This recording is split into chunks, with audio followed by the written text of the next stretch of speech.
Nossa, desconfigurou tudo, né?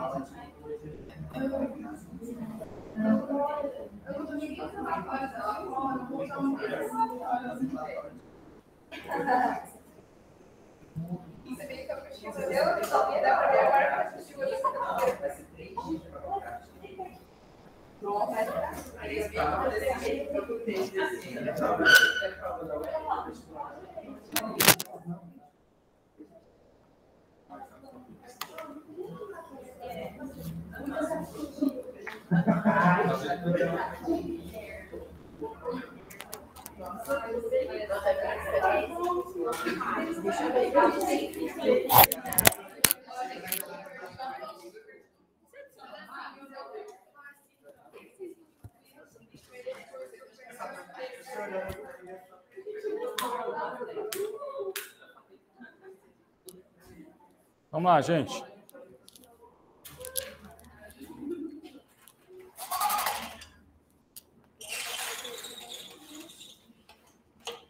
Como eu falei na aula passada, nós vamos começar a falar já sobre as classes de medicamentos, tá? Bom, eu normalmente gosto de começar por esta classe, porque ela ajuda vocês a entender muito bem o que a gente fala sobre estudo de relação estrutura-atividade. Então, essa classe de medicamentos dá para vocês entenderem essa dimensão de que pequenas alterações, pequenas modificações na estrutura química de um fármaco altera grandemente a ação dele. Ok? E quando a gente fala em alterar a ação de um fármaco, nós temos dois grandes aspectos. Alterar a potência desse fármaco, a intensidade com que ele executa a ação, e o outro está relacionado com o tempo de ação. Então, podendo prolongar ou diminuir o tempo de ação, ou aumentar ou diminuir a intensidade de ação. Ok? Bom, nós temos dois tipos de anestésico. O que é classificado como anestésico geral e o que é classificado como anestésico local, certo?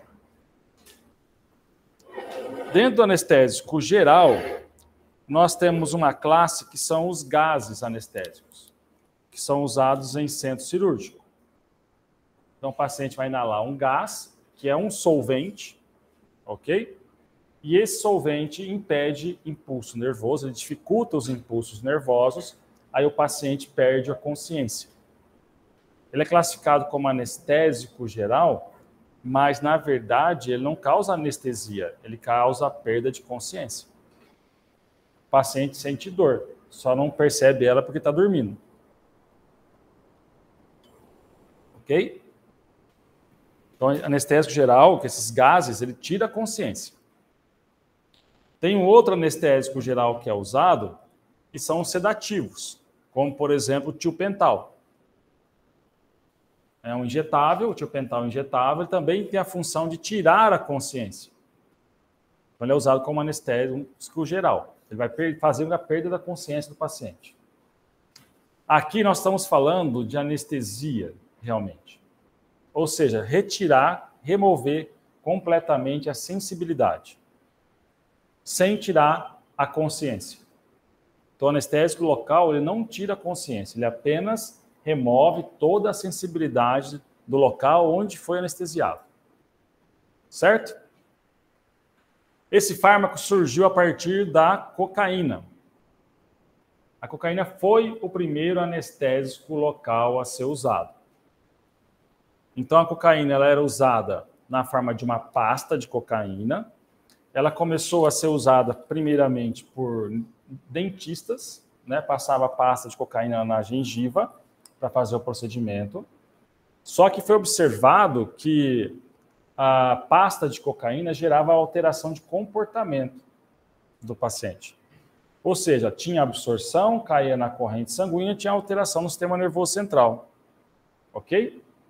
Então, nós vamos ver o que foi feito a partir do estudo da cocaína para chegarmos hoje no anestésico local que não tem ação no sistema, sobre o sistema nervoso central. Antigamente, já usávamos algumas raízes para aliviar a dor. Alguns nativos usam a folha de coca para bloquear a fome e também para evitar a fadiga. A folha de coca, então, tem a cocaína. Ele fica mascando a folha de coca. E isso ajuda, então, a bloquear a fome. Por quê? Porque a cocaína tem um efeito dopaminérgico. E quando eu tenho um aumento de dopamina em algumas regiões do cérebro, induz o teu cérebro a entender que você já comeu e você não está com fome. Ok? É um efeito semelhante aos anfetamínicos. Como, por exemplo, a sibutramina. A cocaína foi isolada da eritroxon-coca, né? De estudos de farmacologia surgiu só em 1880 a partir da cocaína, e o alívio da dor para a ação oftalmológica surgiu em 1884. Olha o que existia antigamente. Você ia na farmácia e comprava pastilhas de cocaína para dor de dente. E eles colocam uma imagem de uma criancinha feliz. Era o dado para a criança. Né? Essa época era boa, né? Era uma época que as coisas funcionavam diferente. Comprava pastilha de cocaína na farmácia. Né? Tinha bebidas a partir de cocaína. Né? Então, ela tinha uma utilização diferente do que nós temos hoje. Bom, nós vamos começar agora a estudar como é que os fármacos agem no organismo humano. Certo? Nós temos uma classe de receptores biológicos, na verdade são 4 classes de receptores biológicos, na qual os fármacos podem se ligar, interagir e mudar a ação desses receptores. Né? Mas também, os fármacos eles podem atuar em diversos níveis, inclusive no nosso código genético. Perfeito? Então, fármacos, mecanismo de ação de fármacos não é uma regra. Se você estudar e conhecer aquelas 4 famílias de receptores biológicos, nós já vimos, você está estudando uma grande gama de mecanismos de ação. Então, nós vamos ver aqui, a partir de hoje, que nós temos fármacos que agem em locais diferentes. Nós vamos ver hoje, por exemplo, um fármaco que atua a nível de um tipo de receptor biológico, que é canais iônicos, especificamente canais de sódio. Nós temos fármacos que atuam em canais de cálcio. Então, depende muito do mecanismo de ação de cada fármaco. Então, à medida que nós vamos avançando nas classes desses fármacos, nós vamos, então, falando do mecanismo de ação específico de cada um. Ok? Eita, tá tudo desconfigurado no slide, não? Uma impressão minha. Para vocês aparecerem assim também desconfigurado? Deixa eu selecionar tudo. Sim. Aí eu jogo aqui. Não dá? Não dá. Nossa, olha a bagunça que virou.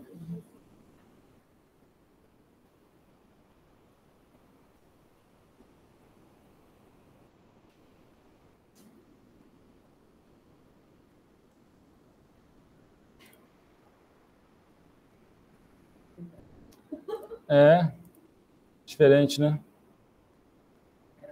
É que o Office aqui ele é um ano diferente, aí ele acaba não reconhecendo. Acho que deu. Então, o anestésico local. Agentes que bloqueiam reversivelmente a geração e a condução de impulso nervoso. Vejam, essa definição bem antiga, né? 1976. Mas até hoje a gente usa essa mesma definição. Ele bloqueia de forma reversível. Isso é muito importante. Imagina você vai num dentista e nunca mais volta a ter uma função normal após uma anestesia. Não faz sentido, né? Então, o objetivo, após alguns minutos, o efeito do anestésico ir suprimindo e passando. Isso é o que se espera de qualquer anestésico local. Então, ele bloqueia a geração, a produção e a condução deste impulso nervoso. Então, vejam bem. Você faz um corte no seu dedo. E aí vai fazer uma sutura. Para fazer a sutura, vai ter que costurar. Então, você precisa de uma anestesia. Certo? O que o médico vai fazer? No local do corte, ele vai pegar o anestésico local e vai injetar. Por quê? Porque aqui está sendo gerado um impulso nervoso, que é a dor. Então, ele injeta o anestésico local, que bloqueia a condução do impulso. Você vai fazer uma cirurgia maior, vai fazer uma raquidiana, e vai injetar o anestésico local na coluna. Porque você vai fazer, por exemplo, a cirurgia na perna. Ok? Enquanto estiver fazendo a cirurgia na perna, a dor na perna está sendo gerada impulso. Os neurônios estão sendo estimulados. Cada vez que ele corta, você gera um estímulo nervoso. Só que na hora que chega na coluna, o anestésico bloqueou a condução do impulso nervoso. Então ele bate na coluna e o impulso não continua. Entenderam? Então a dor lá está sendo gerada na perna. O impulso está sendo provocado. Mas na hora que chega na coluna vertebral, esse impulso para, porque eu apliquei o anestésico na coluna. Entenderam? Qual que é o mecanismo de ação? Para explicar o mecanismo de ação, pessoal, eu vou usar uma imagem que é mais fácil.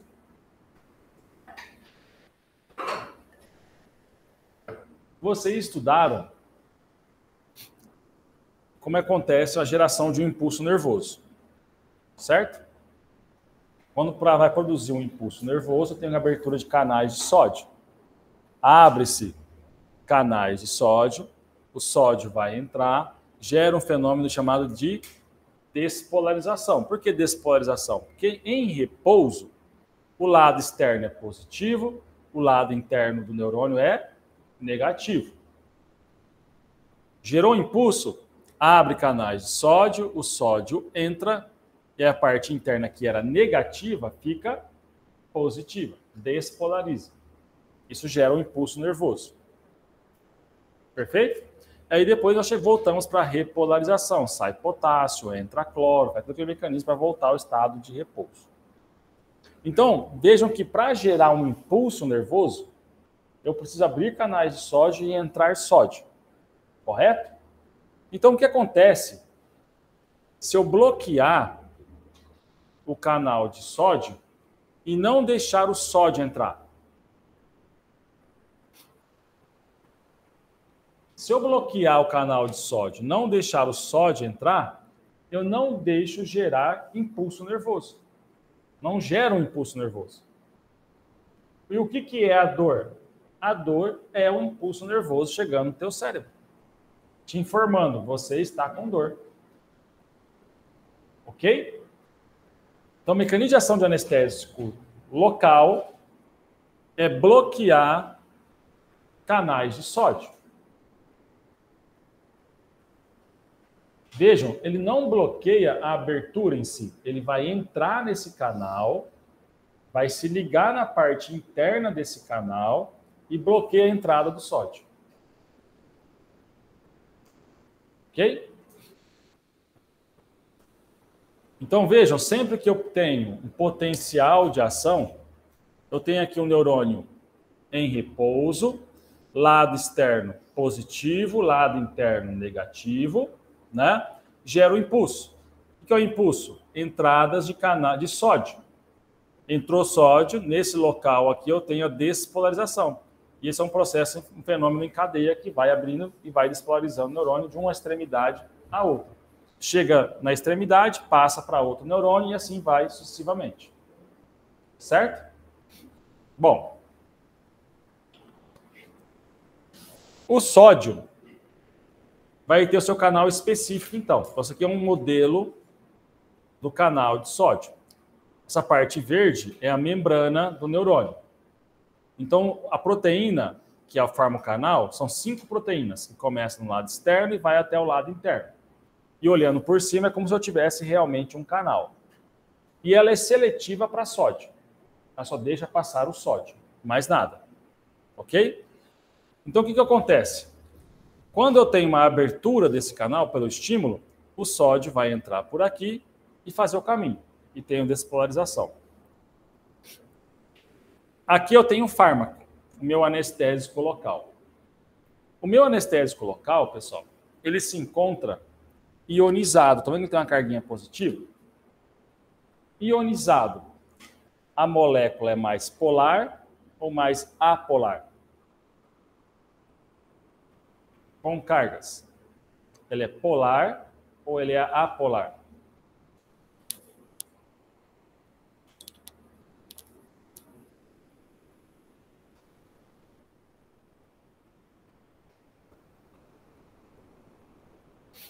A palavra polar vem de polo positivo e polo negativo.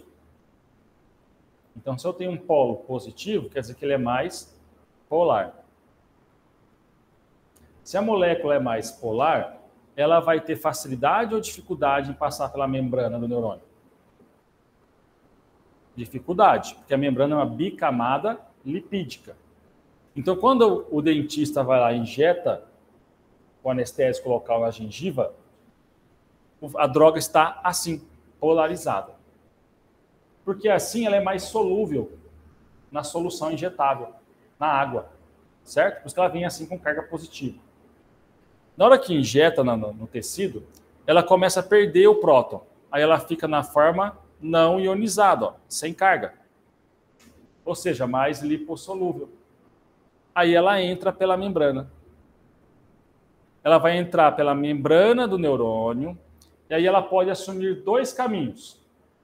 Vir diretamente para cá e entrar no canal, ou ela passar para o outro lado, que é o mais provável, ela passa para o outro lado, e aqui do outro lado eu tenho cargas positivas também. Aí ela se liga ao próton novamente, fica na forma ionizada, entra no canal e se liga. Por que que ela tem que entrar por baixo? Por que que ela não pode entrar direto por cima, que é mais fácil? O canal é específico para sódio. A seleção acontece aqui em cima. Então a droga é muito grande, ela não consegue passar pelo canal. A parte interna não é seletiva, só a parte externa. Então por isso eu tenho que fazer todo esse caminho. Então a droga não ionizada, ela vai atravessar a bicamada lipídica. Na parte interna do neurônio, ela ganha um próton novamente, protona novamente, e aí ela entra. E aí daqui a pouco vocês vão entender por que é tão importante ela ganhar esse próton. Sem o próton, sem estar ionizada, ela também se liga. Tá ok? Ela consegue se ligar. Mas ela não é tão eficiente. Ela é mais eficiente, a força de ligação é maior quando eu tenho carga positiva. Lembram das forças de ligação? Força iônica, covalente, dipolo, blá. Se eu tenho uma carga positiva, eu tenho uma ligação do tipo iônica. Eu favoreço a ocorrência de uma ligação do tipo iônica. Por isso a ligação é mais forte. Por isso é tão importante eu ter essa carga positiva. Se eu não tiver a carga positiva, se liga também, mas a ligação é mais fraca. Tá ok? Então aqui eu estou mostrando tudo isso, só que agora mostrando a molécula.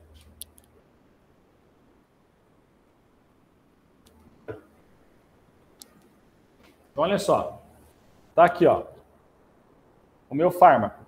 Eu posso ter na forma não ionizada ou na forma ionizada, certo? Vejam que a carga positiva está bem no nitrogênio. O nitrogênio ganha um próton e fica com carga positiva.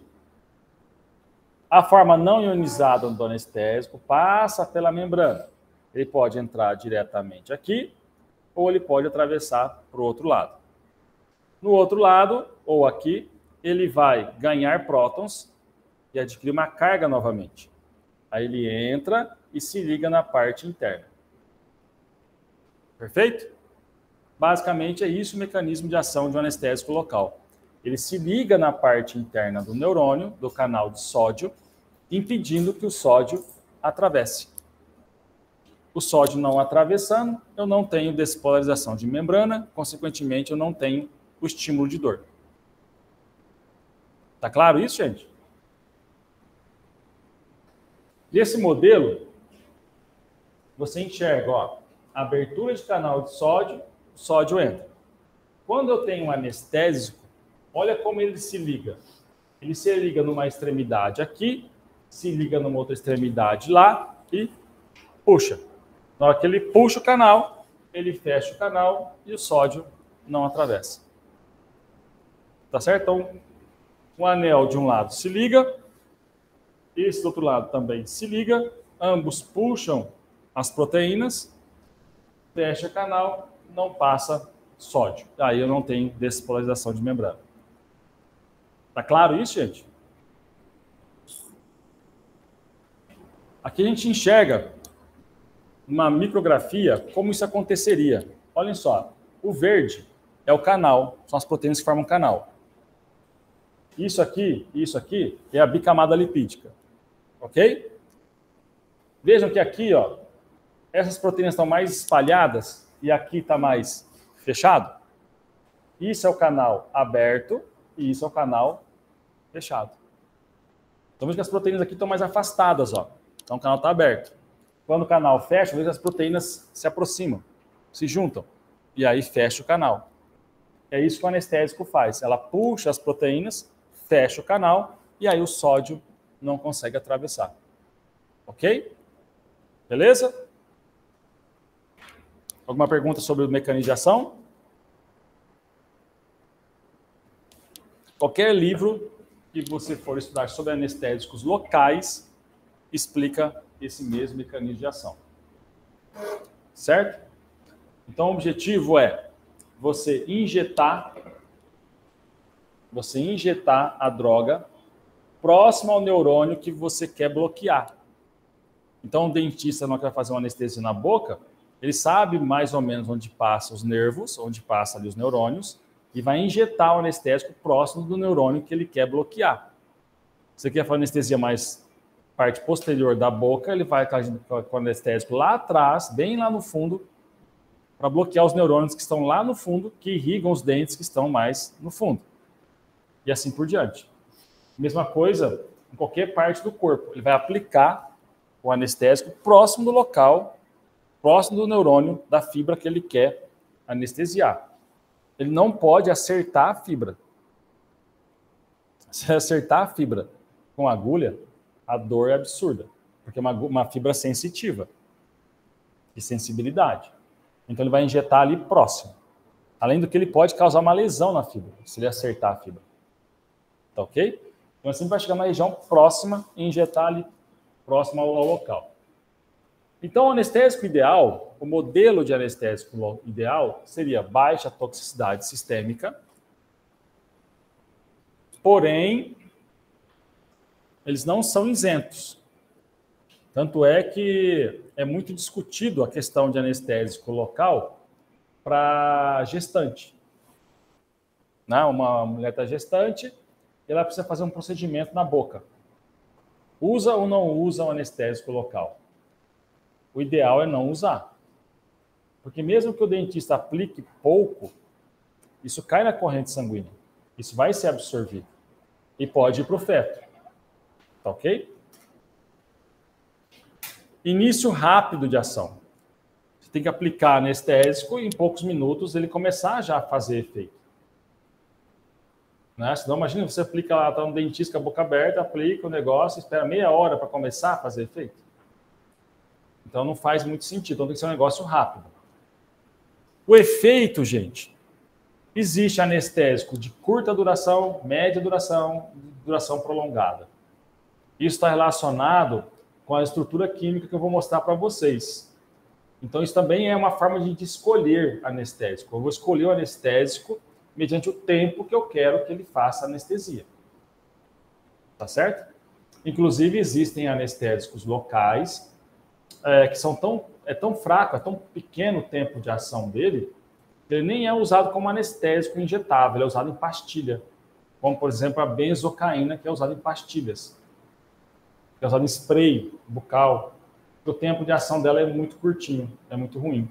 Então não dá para você aplicar, usar ela como um injetável num procedimento cirúrgico, ou num dentista, alguma coisa assim. Ok? O efeito sempre vai ser reversível, tá ok? Sempre tem que ser reversível. Principalmente, você busca bloquear fibras sensoriais. Mas, se próximo daquela fibra sensorial passar também uma fibra motora, eu posso ter prejuízo também na fibra motora. E aí o paciente, por aquele período, ele vai ter dificuldade de locomoção ou de movimentação, porque pegou também uma fibra motora. Mas isso é reversível também. Tá? É claro que, se você pega somente fibra sensitiva, sem pegar fibra motora, você vai ter dificuldade em mexer, porque você não está sabendo se você está mexendo, você não tem sensibilidade. Você vai estar mexendo a língua, mas você não percebe que às vezes está mexendo a língua porque está anestesiada. E passa até a morder a língua por conta disso. Ok? Então você perde a sensibilidade de perceber o movimento, mas você não perde às vezes o movimento. Ok? Bom, o que mais interfere na concentração interna do anestésico? Por que eu estou fazendo essa pergunta? Concentração interna. Porque o anestésico, para fazer efeito biológico, o que ele tem que fazer? Tem que atravessar o neurônio e entrar na parte interna do neurônio. Então, quais são os fatores que interferem nisso? Que o anestésico consiga passar eficientemente pela membrana do neurônio. Entenderam a pergunta? Por que mais interfere para que o anestésico consiga fazer esse caminho todo para executar a ação dele? Primeiro, o tamanho da fibra. Vejam, nós temos fibras que são muito pequenininhas e nós temos fibras que têm mais centímetros de metro. Centímetros de comprimento, espessura variável, diâmetro variável. Quanto maior a fibra, pessoal, mais canais de sódio ela tem. Consequentemente, maior a dose eu tenho que administrar de um anestésico para bloquear aquela fibra. Se eu sei que naquele local são fibras muito pequenas, então a quantidade de anestésico que eu tenho que utilizar são quantidades bem pequenas também. Então, um fator que influencia no tamanho da dose que eu tenho que dar de um anestésico e qual anestésico eu vou utilizar é o próprio tamanho da fibra. Certo? Outra coisa é a própria característica do anestésico que eu quero usar. Olha o exemplo que eu peguei. Se eu pegar, por exemplo, 1 ml de procaína e 1 ml de lidocaína, se eu quiser fazer o mesmo efeito, eu não consigo. Por quê? Olha só, a procaína, gente, para conseguir o mesmo efeito que a lidocaína, ela tem que estar na concentração de 0,22%, enquanto a lidocaína em 0,07% já tem o mesmo efeito. Isso mostra o quê? Que a lidocaína ela é mais eficaz. Então, a solução de lidocaína ela é mais diluída em relação à solução de procaína. Qual que é a vantagem? A vantagem é que eu uso uma dose menor, consequentemente, eu diminuo o efeito tóxico. Pensando, então, naquela gestante, que precisa usar um anestésico local, eu escolho um anestésico local de alta eficiência, porque daí eu uso uma dose bem menor, porque ela é muito mais eficiente. Então, isso é uma característica intrínseca, inerente à molécula, inerente à droga. Por conta da estrutura química da lidocaína, ela é mais eficiente que a procaína.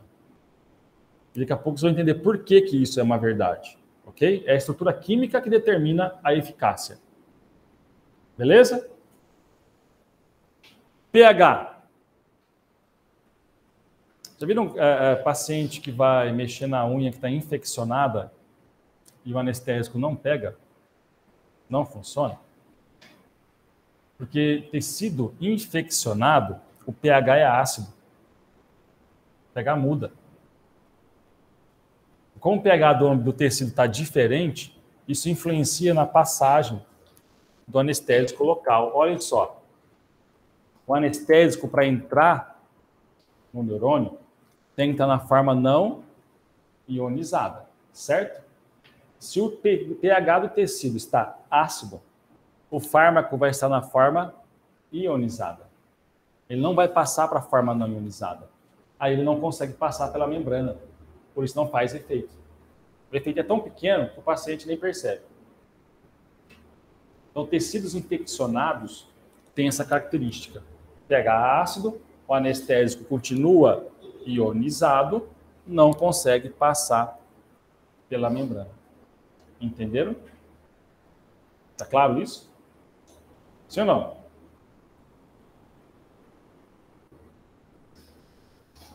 Hiponatremia.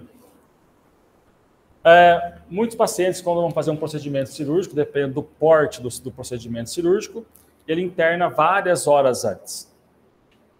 Por quê? Nessas várias horas antes, o hospital vai controlar a dieta. E dentro dessa dieta tem um fator muito importante: quantidade de sódio na dieta. Perfeito?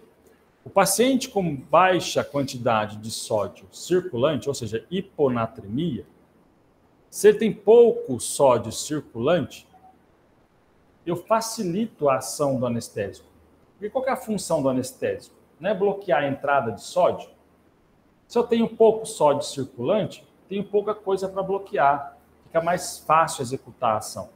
E aí o anestesista ele pode usar uma concentração menor de anestésico. Então, quando o paciente vai fazer uma anestesia muito grande, uma grande cirurgia, é coletado sangue e feito eletrólitos, análise de eletrólitos. E dentro desses eletrólitos, eles querem saber a quantidade de sódio. Para o anestesista, então, calcular a dose que ele vai usar de anestésico no paciente. Ok? Mielina. O que é mielina? Alguns neurônios têm, outros não têm, não é isso? Mielina é uma barreira a mais que alguns neurônios têm. Então, alguns neurônios de impulso extremamente rápido são mielinizados, né? O impulso acaba sendo mais rápido. Então, se eu tenho uma fibra mielinizada, é uma membrana a mais, é uma camada a mais, uma barreira a mais que a molécula tem que atravessar. Então, nesse caso, nós precisamos de uma dose maior. Se eu sei que o neurônio é mielinizado, eu tenho que aplicar uma dose maior de anestésico para conseguir o mesmo efeito. Tá ok? Entenderam isso? Porque mielina é uma barreira a mais. Então, para transpor essa barreira a mais, eu preciso de uma dose um pouco maior. Tudo bem? Alguma pergunta sobre isso, gente? Uma dúvida? Ó, eu estou gravando essa aula no outro link, porque não saiu química farmacêutica para mim ainda no sistema. E quando sair, eu começo a postar essas aulas que eu estou gravando, tá? Quando aparecer química farmacêutica para mim, eu começo a postar no Classroom para vocês. Beleza? Bom, vamos estudar então a estrutura atividade. Nós temos 3 elementos para ser estudado: potência, latência e duração de ação. Então, potência está relacionada com a solubilidade. Quanto mais lipossolúvel, mais potente, mais eficaz. Por quê? Qual que é a explicação para isso?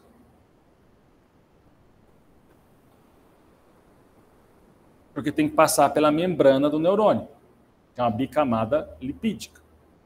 Então, quanto mais lipossolúvel a droga, mais potente. Latência, tempo para o início de ação. Então, quanto menor a latência, mais rápido inicia-se a ação. Isso está relacionado com a proporção que eu tenho de droga não ionizada e a ionizada. Quanto maior a quantidade de droga não ionizada, menor o tempo de latência, ou seja, mais rápido inicia a ação. E o que interfere nisso?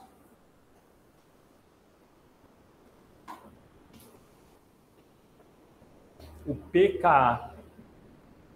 Lembra a química analítica? Você dá o pKa. É uma molécula aqui. O anestésico local, o anestésico local tem o nitrogênio. Ou seja, ele é uma base. Tem o pKa básico. Ok? É aqui onde ele ganha o próton. Com carga positiva. Então, se eu favorecer um pKa que faça com que fique o próton mais tempo ligado, dificulte essa saída do próton, né? Isso faz com que eu tenha muita droga ionizada e pouca droga não ionizada. Aí o tempo de ação demora para começar a ação. Agora, se o pKa da droga favoreça com que ocorra a liberação desse hidrogênio o mais rápido possível, eu tenho muita droga na forma não ionizada, início de ação mais rápido. Então, está relacionado com pKa, ok? Então, coloquei para vocês só lembrarem do pKa, droga não ionizada, bastante lipossolúvel, droga ionizada e hidrossolúvel. E quem influencia nisso é o pKa da droga. O pKa que vai determinar o balanço que eu vou ter aqui. Então, normalmente, os anestésicos locais são bases com pKa entre 7,5 e 9,5. Perfeito? Esse é o faixa de pKa, mais ou menos, de um anestésico local. Então, em meio ácido, né, eu favoreço a forma ionizada. Em meio alcalino, eu favoreço a droga não ionizada. Então, num tecido normal, isso aqui é muito mais fácil. Num tecido inflamado, infeccionado, isso aqui acontece. Perfeito? Duração de ação. a duração de ação está relacionada à ligação. Há dois tipos de ligação. A ligação lá no canal de sódio e também ligação a proteínas circulantes no sangue do paciente.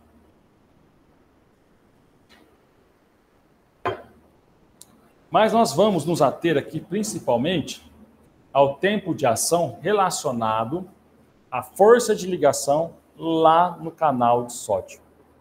É isso que mais determina, o que mais influencia no tempo de ação de um anestésico local. A força de ligação. Quanto mais forte for a ligação no canal de sódio, maior o tempo de ação. Mais tempo ele permanece ligado. Entenderam isso? É isso que nós vamos discutir agora. Bom, nós temos duas classes de anestésico, basicamente. São três que não entram nessas duas, mas a grande maioria são essas duas. Éster e amida. Então, o que muda entre essas duas classes é que uma classe é um éster e a outra classe é uma amida. O restante é igual. Então, eu tenho uma região lipossolúvel, bastante lipofílica, e uma região mais hidrofílica, onde eu tenho nitrogênio que ganha prótons. Ok? Então, eu tenho uma parte lipofílica, uma parte hidrofílica e uma parte que vai determinar, a parte intermediária que vai determinar se ele é um éster ou se ele é uma amida. E nós vamos ver que isso, o fato de ser éster ou ser uma amida, influencia no tempo de ação. Então, vamos ver isso, ok? Então, olhem só. É legal estudar anestésico local com vocês logo de cara, porque todo anestésico local, ele por inteiro se liga no receptor. Todo ele. Ah, qual que é o grupo farmacofórico? É tudo. Tudo é grupo farmacofórico. Qualquer coisa que eu mexer no anestésico local, eu altero. A eficácia altera o tempo de ação desse fármaco.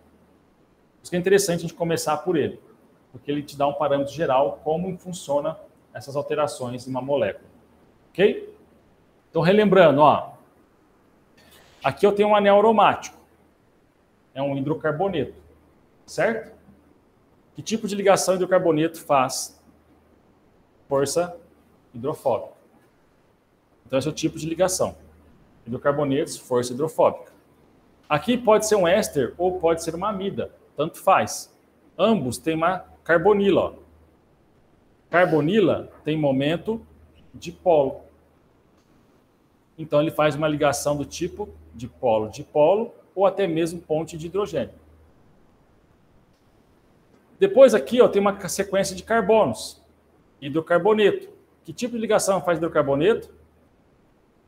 Hidrofóbica. O nitrogênio vai estar carregado positivamente. Então, ele faz ligação eletrostática, do tipo iônica.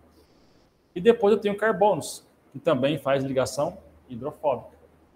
Então, toda a estrutura se liga lá no sítio ativo. Toda a estrutura. Então, qualquer coisa que eu mexer nessa estrutura, eu altero essas forças de ligação. Qualquer coisa. Tá claro isso? Então, nós vamos começar a estudar isso. As possíveis mudanças, o que já existe de mudanças, e o que isso afeta no tempo de ação. Beleza? Moleza, né? Alguma dúvida, gente? Uma pergunta? Hã? Não? Bom, vamos começar pelo anel aromático. Para situar vocês, estou falando desse anel aqui. O que eu posso colocar e retirar nesse anel, ok? Então, eu cortei a molécula, peguei da carbonila para frente. Entendo que para frente aqui tem o resto da molécula. Só cortei para pegar uma parte, ok? No anestésico local, eu poderia colocar um radical, que é um doador de elétrons. Ou eu posso colocar um radical, que é um aceptor de elétrons. Qual que é a diferença? Nitrogênio, oxigênio. Ó, nitrogênio, hidrogênio. Nitrogênio, oxigênio. 2 oxigênios. Oxigênio é muito eletronegativo. Ele é um aceptor de elétrons. Ele atrai para ele os elétrons. Ele puxa os elétrons. O nitrogênio não é eletronegativo. Então, ele funciona como um doador de elétrons. Ok? Então, pegando o primeiro caso, que é um doador de elétrons, olha o que nós temos aqui do outro lado do anel. Então, nós temos um anel com efeito de ressonância. Lembram disso? Os elétrons em movimento. E do outro lado, eu tenho um radical com 2 oxigênios. O que é o oxigênio? Aceptor de elétrons. Então, de um lado, eu tenho um doador de elétrons. E do outro lado, eu tenho um aceptor de elétrons. Entenderam? Então, qual que vai ser a tendência? Esse par de elétrons do nitrogênio vai ser doado. Então, ele vai entrar na ressonância. Ele vai entrar dentro do anel e vai circular pelo anel até chegar no oxigênio da carbonila. Ok? O que eu tenho no oxigênio da carbonila? Esse oxigênio da carbonila faz ligação no receptor? Vocês estavam acordados quando eu expliquei isso ou não?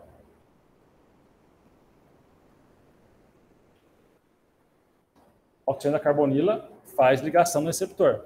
Ok? Então vejam. Se eu não tiver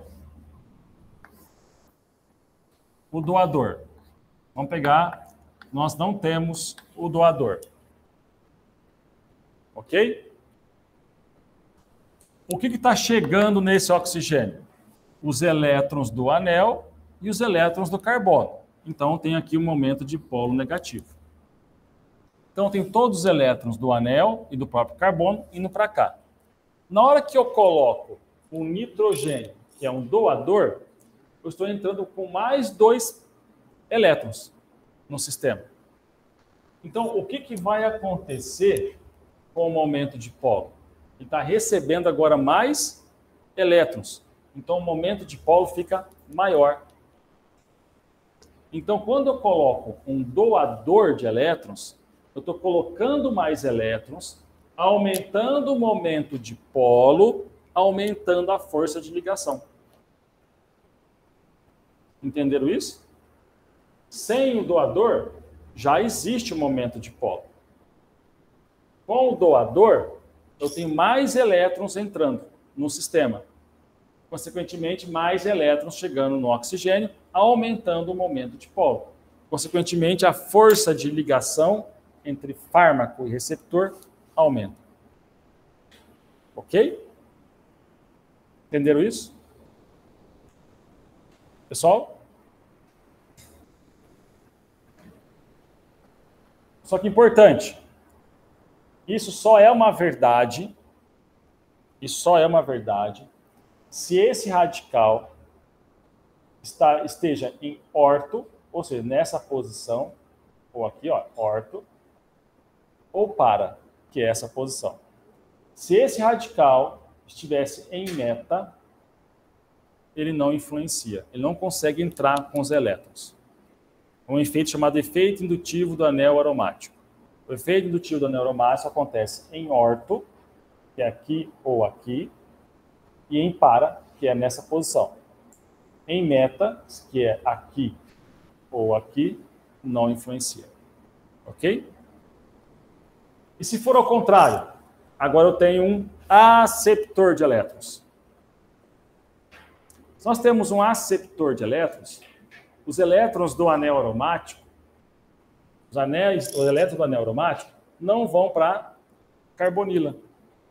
O que acontece, então, com o momento de polo? Aumenta ou diminui? Diminui. Então, colocar um aceptor, eu vou diminuir o momento de polo mais ainda, força de ligação menor ainda no receptor. Então, o tempo de ação cai. O fármaco se liga, mas por menos tempo, porque a força de ligação aqui é menor.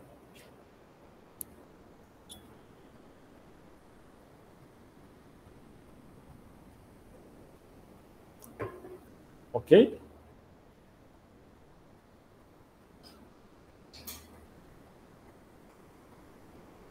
Beleza? Por isso que nós não vamos ver isso em anestésicos locais, mas nós vamos ver muito disso em anestésico local. Isso aqui é muito comum. Agora, isso aqui não aparece, porque não faz sentido. Eu vou estar diminuindo o efeito do anestésico. Beleza? Então, vamos lá. O crescimento da cadeia está desse jeito, o jeito está aqui. Eu peguei esse livro aqui. Tá ok? Tá desse jeito lá nesse livro. Só copiei e colei, tá? Na mesma linguagem. O crescimento da cadeia intermediária aumenta a solubilidade lipídica e diminui a solubilidade em água. Do que ele está falando? Essa cadeia intermediária. A quantidade de carbonos que eu coloco aqui. Veja que tem alguns que têm mais carbonos, ó. Mais carbonos no meio. Quanto mais carbonos eu tiver ali no meio, eu torno a molécula mais lipossolúvel. Faz sentido isso? O que é carbono? Não é hidrocarboneto? Quanto maior a quantidade de carbonos, então maior a lipossolubilidade. Se eu aumento a lipossolubilidade, o que eu mudo?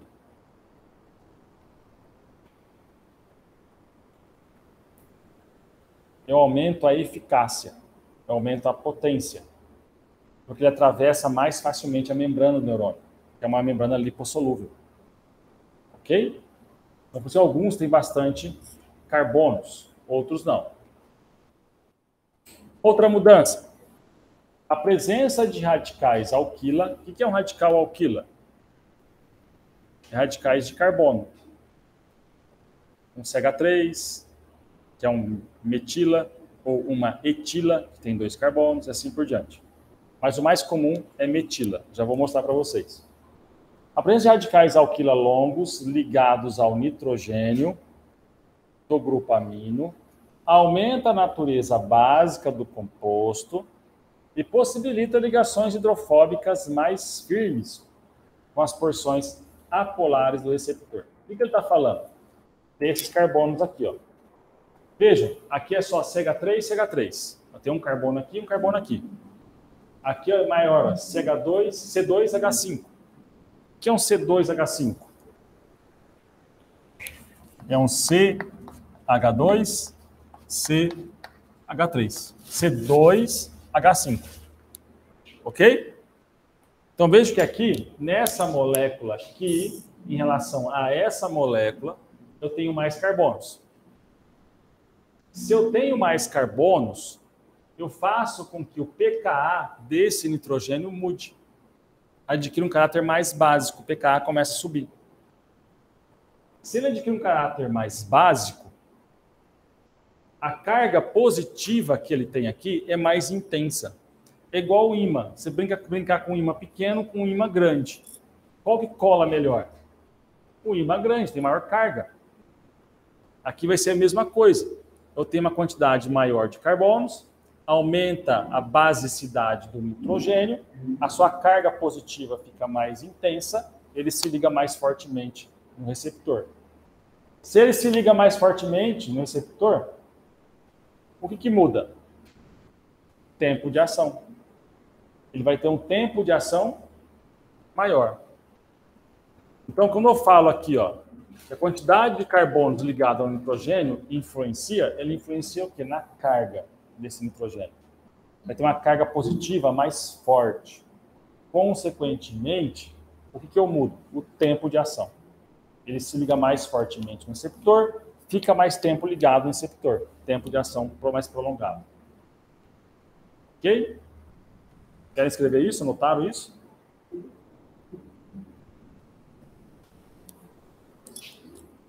Podem escrever.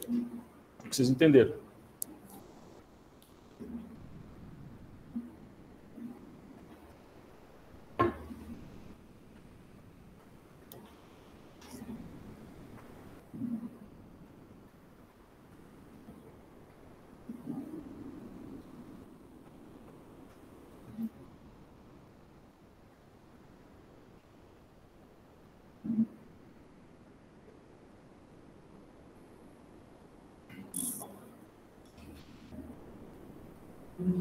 Certo?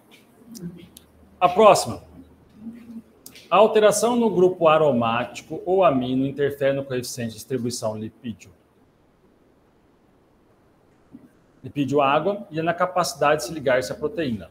A tetracaína tem um grupo butil no anel e isso torna ele 100 vezes mais lipossolúvel que a procaína, ambas do grupo éster, e tem a capacidade de se ligar 10 vezes mais. Então, olha só.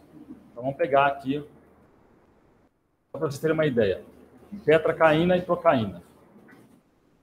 Qual que é a grande diferença dela? Olha só, ambas têm nitrogênio aqui, é o doador de elétrons, é igual. Só que a tetracaína, ó, ela tem uma cadeia de carbono bem maior, estão vendo? Essa cadeia de carbono altera duas coisas. Ela fica mais lipossolúvel, então passa mais facilmente pela membrana do neurônio. E segundo, faz força de Van der Waals no receptor. Então tem um ponto a mais de ligação no receptor. Aqui eu não tenho carbonos, ó. Tá vendo? E aqui eu tenho uma cadeia de carbonos. 4 carbonos, um butil. Esse butil faz com que ele se ligue mais fortemente no receptor. Isso faz com que a tetracaína seja 100 vezes mais eficaz do que a própria procaína. Ok? Tá claro isso? Ambos têm, ó, doador. Mas a tetracaína tem um monte de carbono. Mais lipossolúvel, passa mais facilmente pela membrana, faz força de Van der Waals com o sítio ativo. Então tem um tempo de ação maior também. Ok?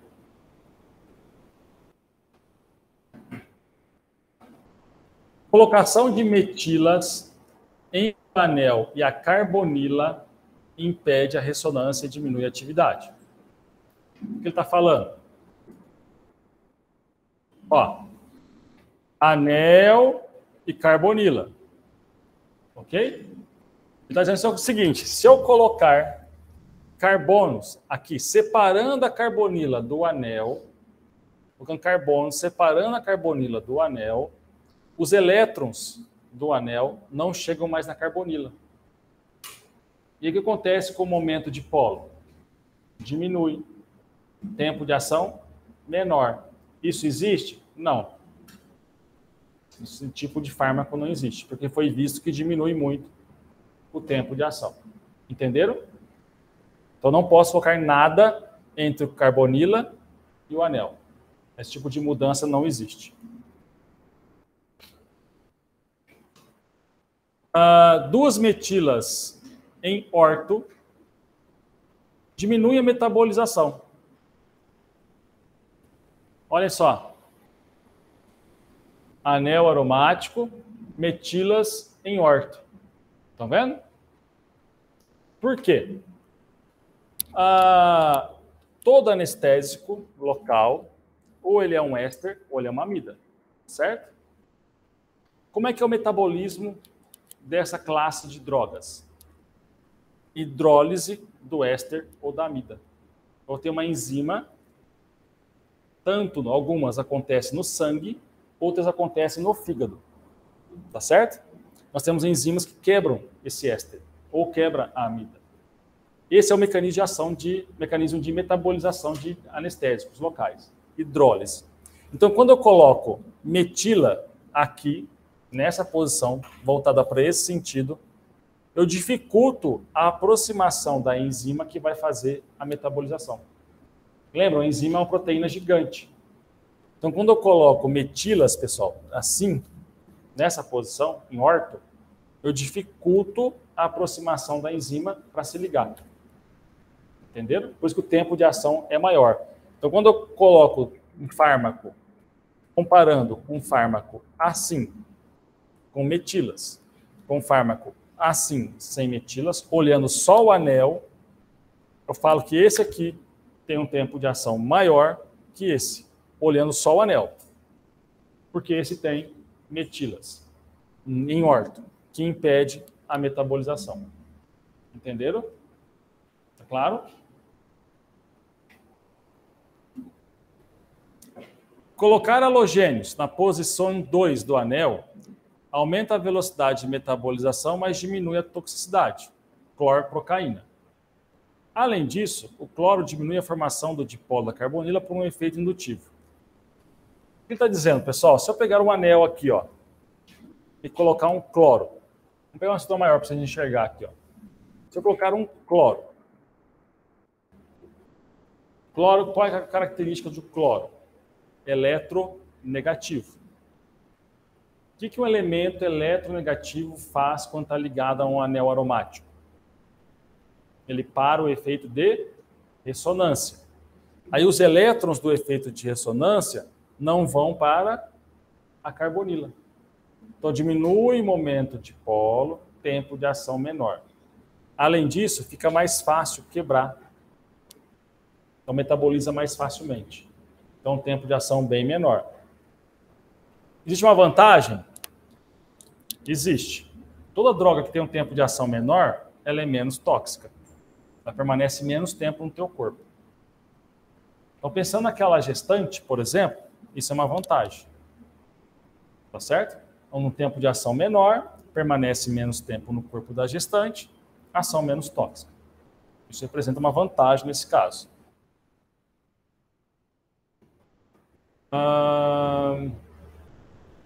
Amidas são mais resistentes à hidrólise que éster. Por quê? Já expliquei isso para vocês um dia.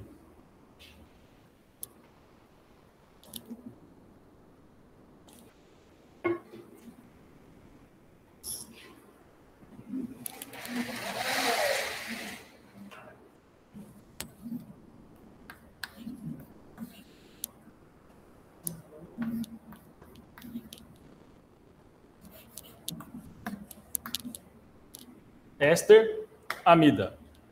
Você consegue enxergar? Dá para enxergar, gente? Sim ou não? Tá? Éster, amida. Por que a amida é mais resistente à hidrólise do que um éster? Nesse carbono, eu estou ligado a 2 oxigênios. Os 2 oxigênios têm a mesma força, os dois são eletronegativos. Então, esse puxa para cá e esse puxa para lá. Um puxando para um lado, outro puxando para o outro. Então, essa ligação é uma ligação forte? Não, é uma ligação que está tensionada o tempo todo, sendo puxada. Esse aqui puxa para cá e esse não puxa para lugar nenhum. O nitrogênio não tem força para puxar nada. Então, a força de ligação aqui é maior, porque não está sendo puxado. Pois, naturalmente, amidas são mais resistentes à hidrólise do que éster. Então, se eu colocar para vocês 2 anestésicos, um sendo amida e o outro sendo éster, pelo fato desse ser uma amida, naturalmente ele tem um tempo de ação maior, porque ele é mais resistente à hidrólise. É mais difícil metabolizar uma amida do que metabolizar um éster. Ok? Tá claro?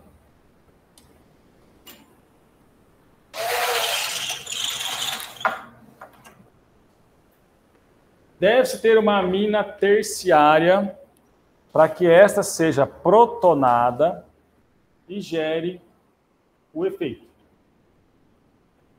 O que ele está falando dessa amina? O ideal é que ela seja terciária. O que é uma amina terciária? Ligada a 3 carbonos. Se a amina está ligada a 3 carbonos, na hora que ela ganhar um hidrogênio, ela ganha carga positiva. E ela não precisa disso para se ligar lá no receptor, uma carga positiva. Então, observe que todos os anestésicos locais são aminas terciárias. Exceção. Primeiro anestésico local a ser desenvolvido, benzocaína, em 1890. O que está faltando nele? Na benzocaína? O nitrogênio. Todos os outros têm nitrogênio. Estão vendo? A benzocaína não tem. Então, o que acontecia, gente? Eles queriam desenvolver um anestésico local Porque sabia que a cocaína tinha um efeito anestésico local, mas tinha ação no sistema nervoso central. Então, o que eles pensaram? Vamos fazer simplificação. Vamos fazer uma molécula mais simples, uma molécula menor. Então, baseada na estrutura da cocaína, ó, anel aromático, éster e uma cadeia de carbonos. Anel aromático, éster e uma cadeia de carbonos. Fazer uma coisa menor, mais simples.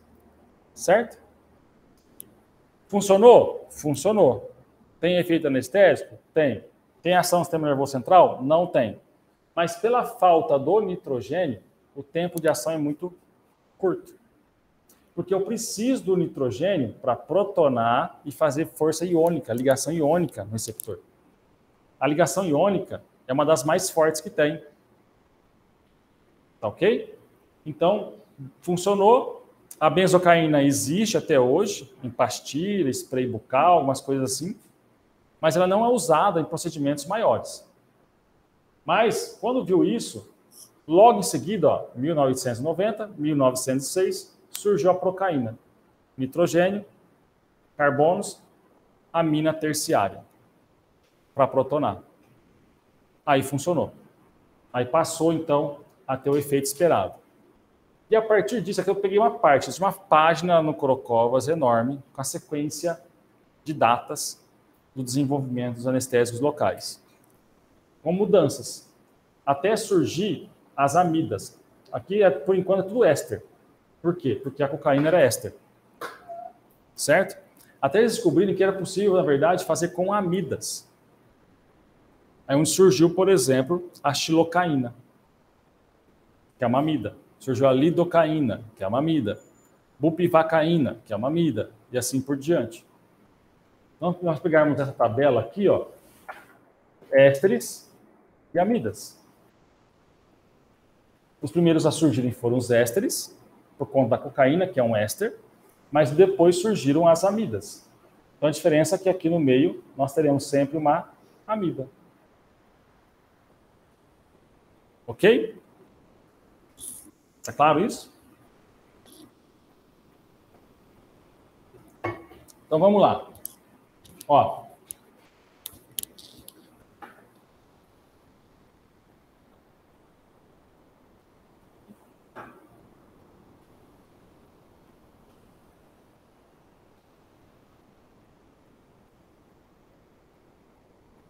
Vamos comparar procaína com essa aqui. Qual tem o tempo de ação maior? Primeiro ou segundo?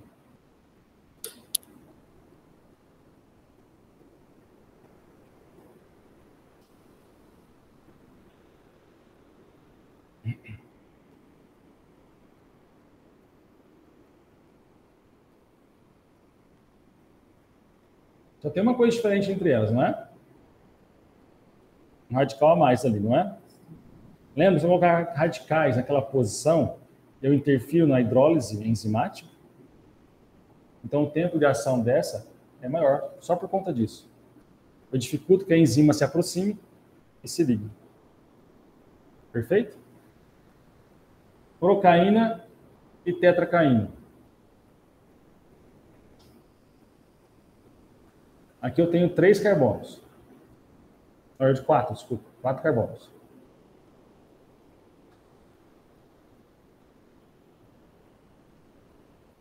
Os dois têm nitrogênio, é um doador. Só que esse aqui tem 4 carbonos, mais lipossolúvel, passa mais eficiente pela membrana, força de Van der Waals com receptor. Tempo de ação maior. Ok? Lidocaína com etidocaína.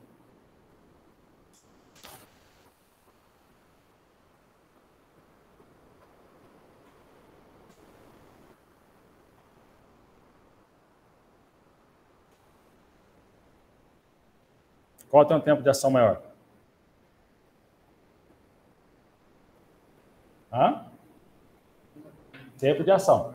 Tempo de ação maior. Mas mais tempo ligado ao receptor.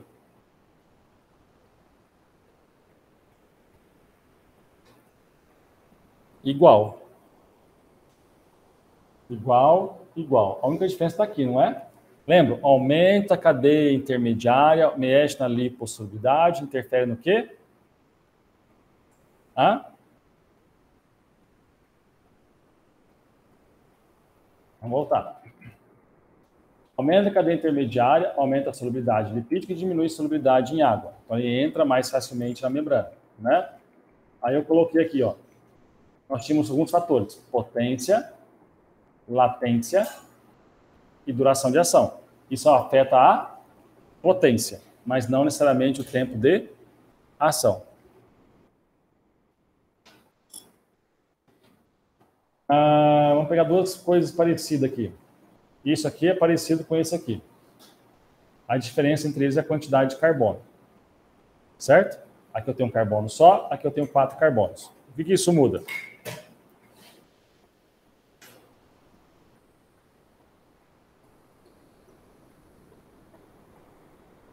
Eu altero a basicidade do nitrogênio. Fica mais básico o nitrogênio. Então, a carga positiva dele é mais forte. Então, o tempo de ligação é maior. Está escrito aqui, ó. A presença de radicais alquilas longos ligados ao nitrogênio aumenta a natureza básica do nitrogênio. Aumenta o tempo de duração, de ação. Então, quando eu colocar para vocês na prova, que eu vou colocar isso na prova, eu estou falando questão já, vou colocar isso na prova. Você já sabe uma questão da prova. Vou colocar 2 moléculas para você, colocar e fazer essa discussão. Quais são as diferenças entre elas? O que isso provoca, essas diferenças? Altera o quê? Sabendo a questão da prova, ainda errar é de chorar, hein?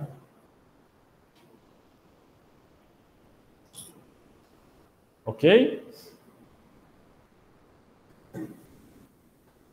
Moleza, né? Está gravado o que eu estou falando. Eu vou ter que colocar na prova de qualquer jeito agora.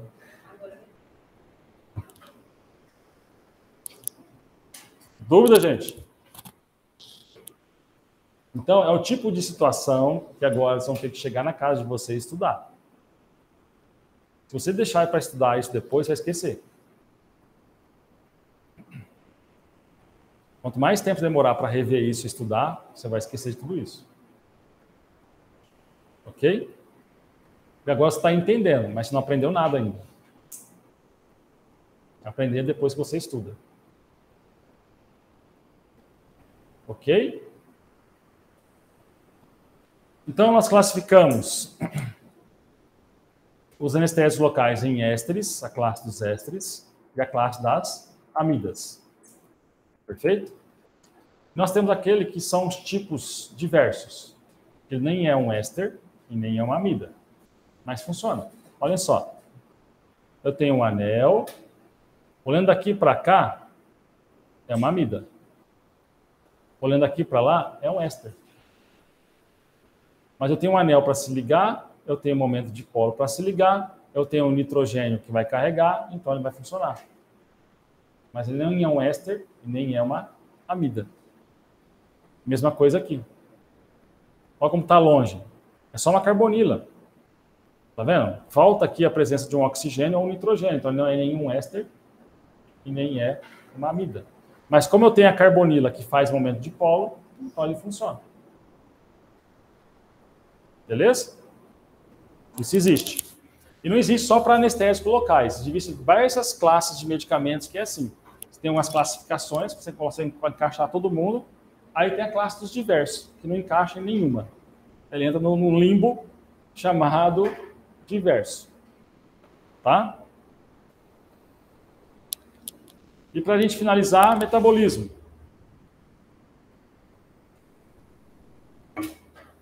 Olhem só, ésteres de ácido para-aminobenzoico são hidrolisados principalmente no plasma.